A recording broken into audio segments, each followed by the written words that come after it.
This is a story all about how my life got flipped, turned upside down. I'd like to take a minute, just sit right there. I'll tell you how I got stuck in the jungle, solved it, got stuck again, solved it, fell in love with Land Rovers, fell in love with a girl, and helped some scientists. Here we have my first love. She's white, a bit square, and has a great cross member. And her name's Jen. Yes, I did just make that joke. Moving swiftly on. This is a chapter of my life I look back on very fondly. And there's one particular occasion that kind of sums up my philosophy with Land Rovers and off-roading. It's a situation where we had to work together as man, woman and machine. Now that does sound a bit namby-pamby, but to me this story is essentially the antithesis of all the gear, no idea. If you will, none of the gear, all of the idea. Something I really believe in is promoting human skills and experience instead of buying stuff. And I think this story has it in spades. Just for some context, I was working in Belize doing the logistics for conservation projects deep in the jungle, and I was responsible for 2 Land Rovers and resupplying those projects with food and equipment. I've been in the country about 18 months by this point, and I'd driven about 7,000 kilometres off-road. Now, 7,000 kilometres might not sound that much, particularly if you're those of you in Australia and America, but you've got to remember that Belize is a country about the size of Wales. Here it is portrayed on a map of Australia, and here it is portrayed on a map of the US. So you can start to see that to gain that 7,000 kilometres of experience, I had to do a hell of a lot of driving off-road.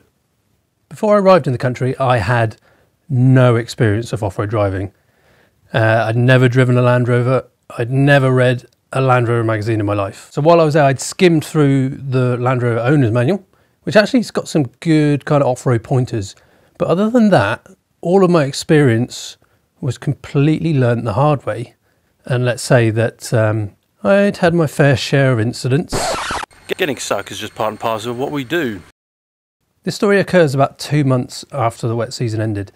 And we had to go and collect a generator that had been left at the end of a project at a nearby gold mine that we used as a supply dump.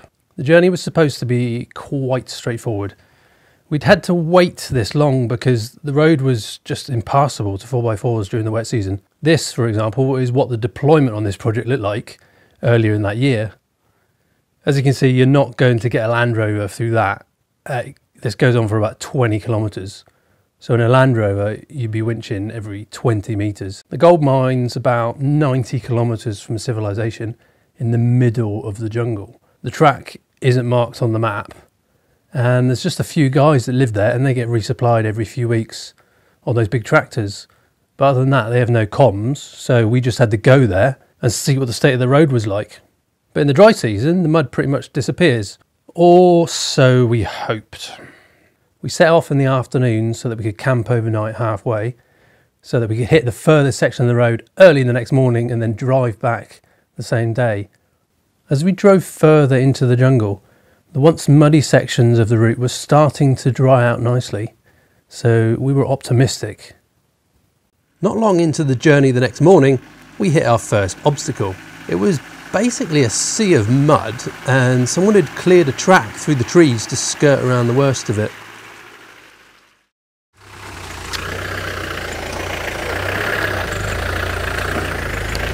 To get back onto the main track, we had to drive over a few logs. If you had 37-inch tyres and diff lockers, you would just crawl over this.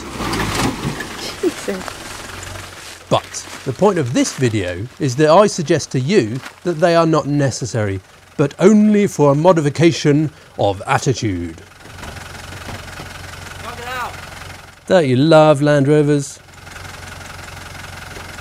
This situation is a good example of the off-road driving philosophy: as slow as possible, as fast as necessary.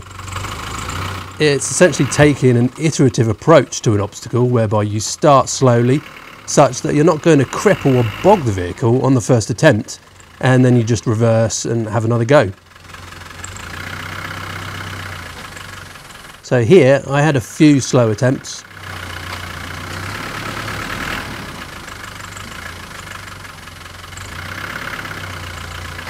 Now I'm adjusting the wheel position to see if I can still get over the obstacle at slow speed. I realised it's not working, so I had a bit more speed. In that case, the line was wrong.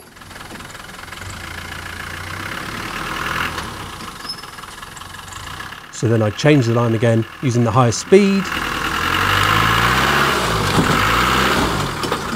And job's a good one. This is a 2002 hardtop with a 300 Ti. It has mud tyres, a full roll cage and a raised air intake. That is it. It is standard otherwise. Are you on the other side? Huh? Are you on the other side? I don't always start off slow, as when you're faced with this sea of mud, I knew that slow wasn't really an option. So second gear low, hit the throttle.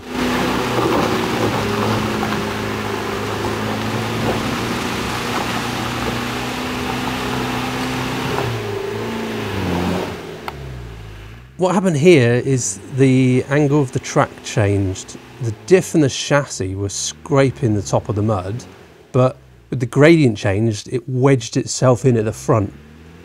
Using the same iterative approach, I tried to give it a bit more inertia to get over it, reversing, going forwards, back and forwards, chipping away at the mud. But no dice.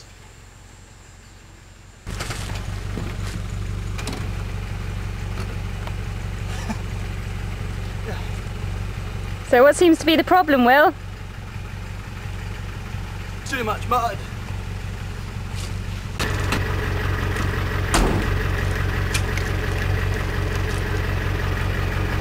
Come with me if you want to live. What more can you ask for? You get stuck, the missus grabs a shovel and tries to clean up the mess you've gotten yourself into. The mud was a mix of wet clay over dry clay, and whatever had driven down here before had sunk the wheel tracks to pretty much exactly the Defender's ground clearance height. It's actually solid under here. Great. We set about trying to excavate where the gradient changed so the Defender could get its nose up before it ploughed into the mud. I can't say we were totally expecting to get stuck on this journey, but we weren't particularly phased at this point. Inevitably, a journey, you get stuck sometimes.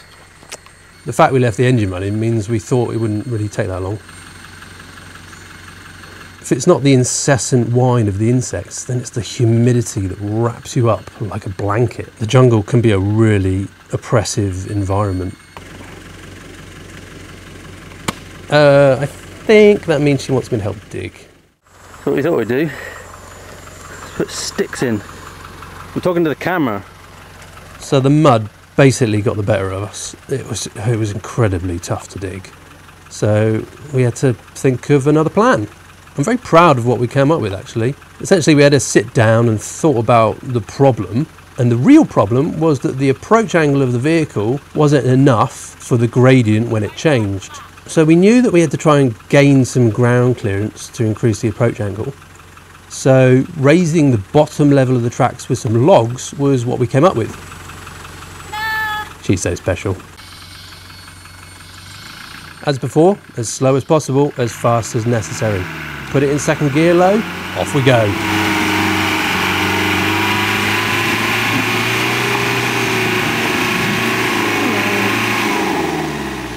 Well, we got a bit further, but same problem. You may have noticed that I was already swinging the steering wheel left and right to try and get the sidewalls to bite into the sides of the track and get extra traction. All I could really do was try more speed in third gear low. Come on, come on, come on, come on, come on.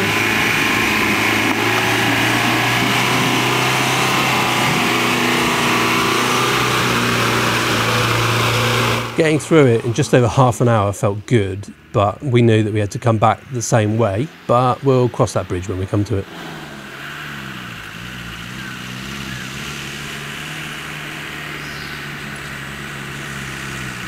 The jungle at this stage was amazing. Bird song filled the air, the vegetation was thick and verdant, the dappled sunlight coming through the canopy just wasn't done justice on this camcorder. But not long afterwards, we arrived at the gold mine.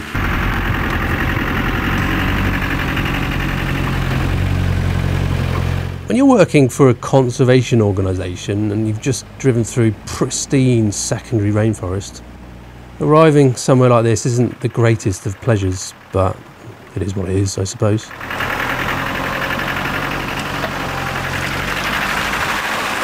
Naturally, I gave the Defender a good check over. You always know when you've had a good off-road sesh when there's mud up the back of your diff. I was looking for damaged brake line, suspension, chassis, that kind of thing. What I learned was quite interesting.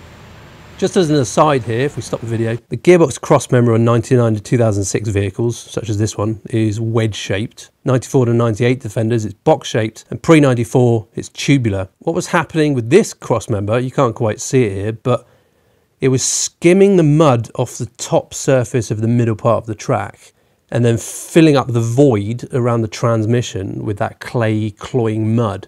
I figured there was just a hell of a lot of friction going on, and that was part of the problem we had getting through that section. And guess what? The generator wasn't even there. Oh. So, having spent 10 minutes there, we turned around and went back. By this time, it's late morning, and you can start to feel the strength of the sun as it edges closer to noon. But before long, we met up with an old friend.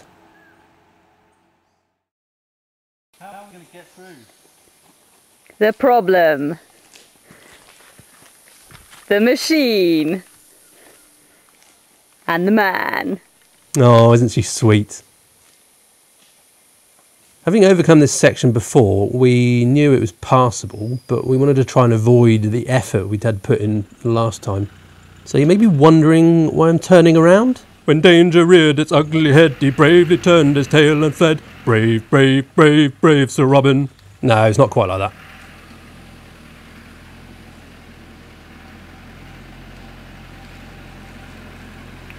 Let's pause it here. You see that groove in the mud? That's from the rear Salisbury diff dragging through the mud as we passed through earlier on.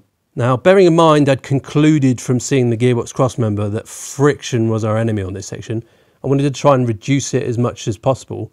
This groove's about 2 or 3 inches deep, and the vehicle had to scrape that out, and that was resistance I just wanted to avoid. On a Defender, the diffs are offset to the right, so if I attack this section forwards, I'd be scraping a new groove just to the side of the previous one. My thought was if I tackled the section in reverse, the diff would follow its previous path and thereby reducing the resistance.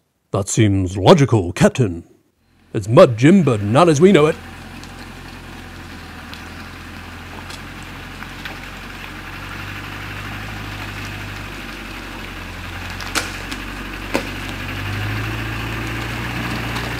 There's the angle change. So far, so good. I'm being very cautious at this stage. As before, trying to take it slow.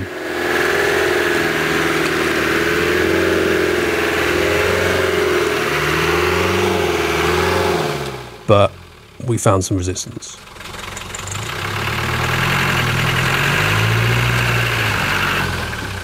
Give it another go.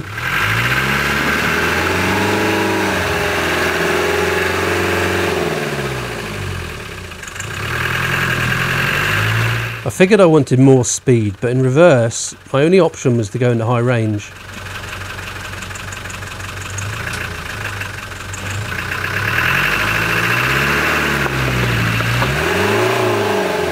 What happened there was the transfer box jumped out of gear, which is part of the challenge of changing ratios in a Defender when you're stationary.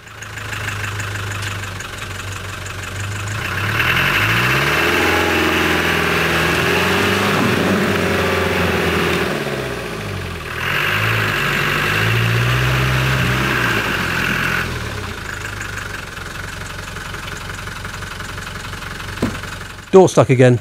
Don't you just love Land Rovers?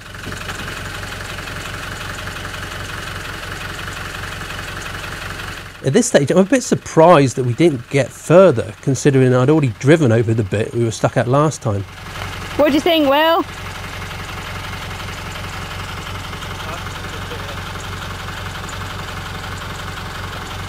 Here we see man in his natural habitat, as graceful as a gazelle. So what I'm thinking is maybe use the same technique as last time with the logs. So we try again. However, as the temperature's rising, the mud's starting to get a bit sticky. I hadn't even got to the point where we put the logs in, so the ground is starting to become a bit challenging.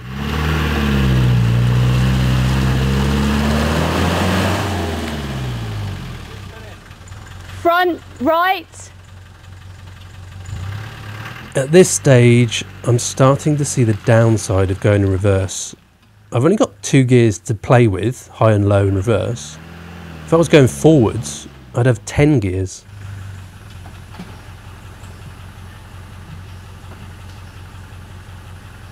Oh, fuck! Unfortunately, the next bit wasn't filmed because there was a lot of hard work, but I'll let Jen take it from here.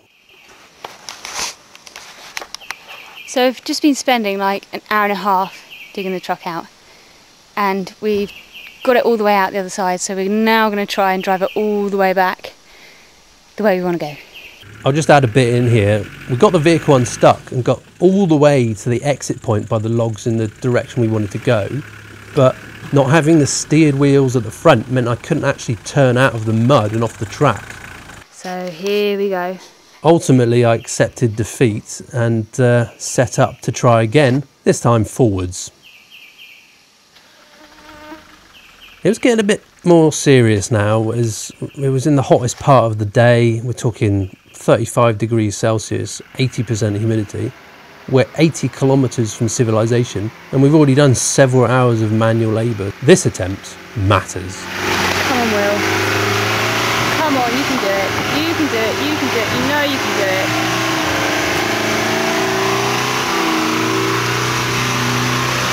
Come on, baby. You legend. Absolute legend. Knowing that there were no more difficult obstacles in front of us, the relief was immense. So how did that go, Will? Sorry? How did that go? Good? Because we're out? Should we have driven it forwards the first time? Oh no, look, he's died. But to answer your question, yes, we should have. But I don't mind the fact that I made a mistake. Maybe I got a bit drunk on trying to think about obstacles laterally when maybe the obvious choice would have been best. I learnt something about myself in this experience, but I would rather it that way than waltzing through this in 15 seconds with 37-inch tyres, diff lockers, 9-inch lift and a heavy right foot. I also learnt something about Land Rovers. They're an amazing machine if you just know how to harness them. Land Rovers have no soul, they're a tool. And they only reach their full potential when they're driven in a way that harnesses their strengths and accepts their design flaws. I can't help think we'd have lost all that if the vehicle was up to its balls in modifications. But the story doesn't end there. On the way back, we came across some scientists, presumably out doing some science in the jungle, and they needed some help. I have nothing against scientists. I've spent a lot of time with them in this kind of environment. But let's say they're not known for their ability to organise a soiree in a beverage factory. How these guys got in this situation, I have no idea. The left front wheel is in the right-hand wheel track, and the rear right wheel is halfway up a tree. So we set up to give them a tow. You remember those home videos where you thought the camera's on when it wasn't, and when you turned it off, you actually turned it on, and you ended up with hours of footage of ankles and ground? Well, that's what happened here, so I'm sorry I can't show you the recovery. Suffice to say, it was pretty easy and uneventful. We've done our good deed for this week, haven't we, Jen? This was the 4th time I'd recovered either scientists or tourists driving a Barbie car in the jungle. Having just overcome some pretty difficult terrain with just our wits and simple tools, it was a good reminder that you do at least need some equipment, i.e. a capable vehicle, and a minimum skill set when you're operating in this environment. Forgive us for coming across a bit smug in what follows. So Will, what do you think makes people who don't drive Land Rovers drive down roads like this? Naivety? I reckon it's those adverts on television. You see them blitzing around with all these crazy backgrounds and landscapes. And they think they can do it. Well, they've sold it. Why can't they do it? I'll tell you why they can't do it. Because it's not a Land Rover. Look at that, we're evil, aren't we? So I'm going to pause here because I know how arrogant that statement may come across, but the point I'm trying to make is that not all four-wheel drives are created equal. In this video, I'm espousing the fact that human skills can trump the need for modifications. And that's why I love Defenders in standard form. They're very capable machines in the right hands. And they give you the opportunity to grow your skill set if you treat them in the right way and drive them appropriately. This could be a whole other discussion about traction control and air suspension, so I'm going to leave it there. There you go. Mouthpiece. Oh. Oh no! I'm going to have to stop. That's right, it's fine. It's covered in mud. It's fine. If I get the shit. What? If I get the shit. You get the shits, it'll be because you've been scrabbling around in the mud all afternoon. She's right, of course, as usual. We stopped off for a swim in a river, which was totally worth it. Aside from the chat about Land Rovers and off-road driving, it had also been a phenomenal bonding experience with Jen. What is it? Is it? The tree that grows up alongside it grows around it like this. And it basically strangles the tree, and in the end this tree will die. There'll be a hollow shell in the middle. Okay. We've been together about 4 months and she was still impressing me with her work ethic and knowledge about the rainforest environment. But she's not really as into Land Rovers as I am. So we're filming Land Rovers again, because we haven't done that very much today. Apparently it's the last time. Hopefully it's the last time, because I'm quite thirsty and we've run out of water. So yeah, here we go. Land Rover driving up jungle track.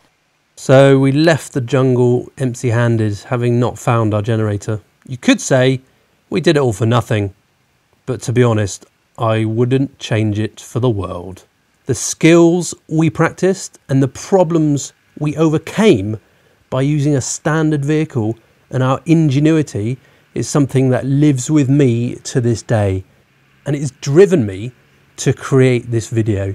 And that is why I will always try not to modify my vehicle, because I like to think I've got some of the idea, therefore I don't need all of the gear.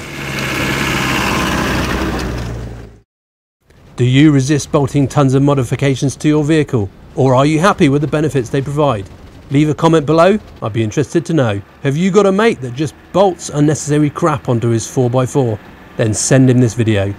If you're not already subscribed, then hit the subscribe button for more videos for the thinking man. Thanks for watching, bye for now.